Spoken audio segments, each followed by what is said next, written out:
AITA for cutting off my fiancé's access to my bank account after finding out his Tesla came with a girlfriend? My fiancé of 4 years just threatened to sue me for the $47,000 he claims I stole from him after I cut off his access to my bank account when I found out his Tesla came with a girlfriend. I'm 29. He's 32. We met right after I finished nursing school, and he was working as a barista at this coffee shop near the hospital. He had this whole thing about how he was stuck in a job that didn't fulfill him creatively. How he had all these business ideas but never had the support or resources to pursue them. He said his parents told him to just get a real job and stop dreaming. I fell for it completely. I thought I was being supportive.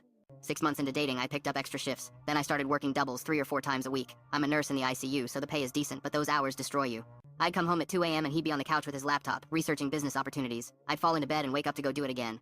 He told me he needed about $800 a month for business expenses while he figured out his path. Networking events, online courses, software subscriptions, meetings with potential partners. I said okay. I trusted him. I thought we were building something together. This went on for 3 years. 3 years of me working 60 to 70-hour weeks while he explored options. He tried day trading for 4 months, then cryptocurrency. Then he was going to start a consulting business. Then it was going to be a podcast about entrepreneurship. Nothing ever launched. But the expenses kept coming. Babe, I need new equipment for content creation. There's this seminar that could really help me network. I have to upgrade my software to the professional version. I paid for everything. Rent, groceries, utilities, his car insurance, his gym membership, his phone bill. Plus the $800 a month in business expenses that somehow kept creeping up to $1,200, then $1,500. My friends started asking questions around year 2. My sister told me I was being used. I defended him every time. I said they didn't understand what it was like to have a partner with ambition. Someone who wasn't willing to settle for mediocrity. God, I was so stupid.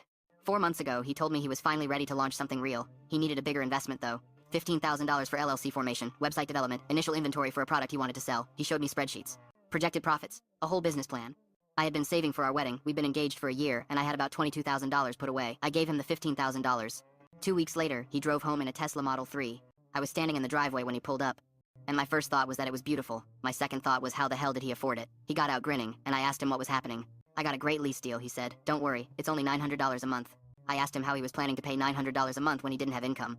He looked annoyed. That's why I need to get the business off the ground. This is an investment in my image. People take you seriously when you drive something like this. I asked where the LLC was, where the website was, where the inventory was. He said I was being unsupportive, and it took time to build something real.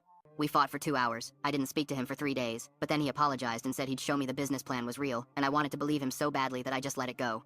Last week, I was scrolling Instagram during a break at work and saw a car photo account I follow had posted a Tesla. Beautiful shot, mountain background, sunset. I almost scrolled past it, but something made me zoom in on the reflection in the paint. It was his Tesla, same custom plate he'd gotten. Same small dent on the front bumper from when he hit a parking barrier the first week. My hands started shaking. I went to the account and scrolled back. There were 6 more photos of the same car over the past 3 months. Different locations, different times of day. And in 4 of them, if you looked carefully at the windows or the paint reflection, you could see a woman in the passenger seat. Long, dark hair, young, maybe mid-20s. In one photo, her face was partially visible and she was laughing. I left work early. I told them I was sick. Which wasn't even a lie because I thought I was going to throw up in the parking lot. I went home and he was there on the couch, on his laptop as always. I asked him who she was. He looked confused. I showed him the photos. I watched his face change. That's just Emma, he said. She's been helping me with the business. I told you about her. He had never mentioned anyone named Emma. I asked how long this had been going on. Nothing's going on, he said.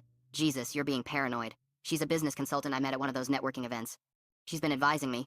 I asked why a business consultant was posing for photos in his Tesla that he bought with my money. He said they weren't posing. Someone just happened to photograph the car. I asked why he was driving her around in the first place. He said they were going to meetings. What meetings? I asked. What business? Show me something. Show me anything real you've built in 3 years.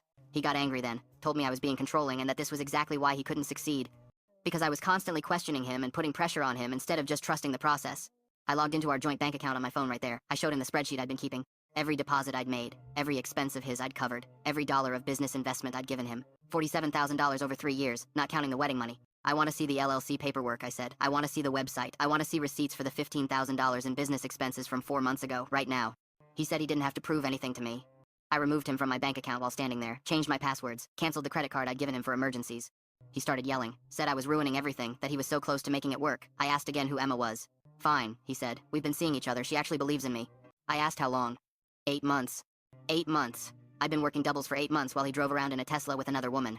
I told him to get out. He said it was his apartment too. I said his name wasn't on the lease and he hadn't paid rent in 3 years so he could leave or I'd call the police. He called me a bitch, said I was just bitter because I was stuck in a dead-end job and couldn't handle him having ambition. Said Emma understood him in ways I never did. Then he grabbed his laptop and some clothes and left. That was 5 days ago. Yesterday I got a text from a number I didn't recognize. It was Emma.